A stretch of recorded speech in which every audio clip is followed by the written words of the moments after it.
Welcome to our channel. Today we how to configure Google One VPN for privacy on iPhone. Quick tutorial step by step clearly. Open the App Store on your iPhone. In the search bar, type Google One. Find the Google One application and tap Get to download it. Once the download is complete, open the Google One app. Sign in with your Google account if prompted. From the main screen, locate the VPN option. Tap on Turn on VPN.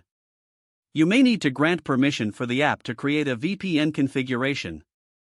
Follow the on-screen instructions to configure the VPN settings.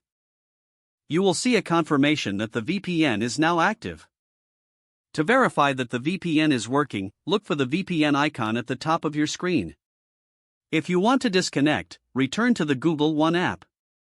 Tap the Turn off VPN option. Your connection will switch back to the regular network. For added privacy, ensure that the VPN is activated before browsing.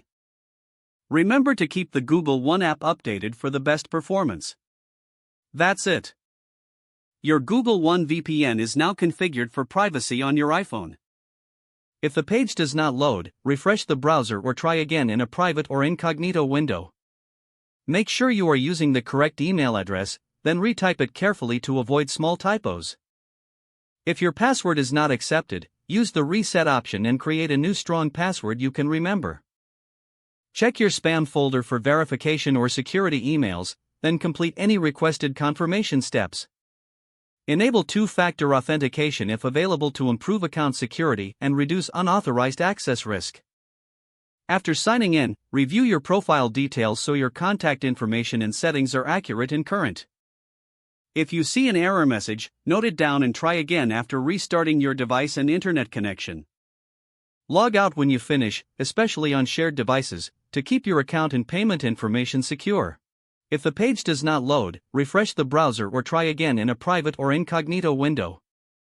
Make sure you are using the correct email address, then retype it carefully to avoid small typos. If your password is not accepted, use the reset option and create a new strong password you can remember. Check your spam folder for verification or security emails, then complete any requested confirmation steps. Don't forget to like this video and subscribe to our channel for more step-by-step tech guides.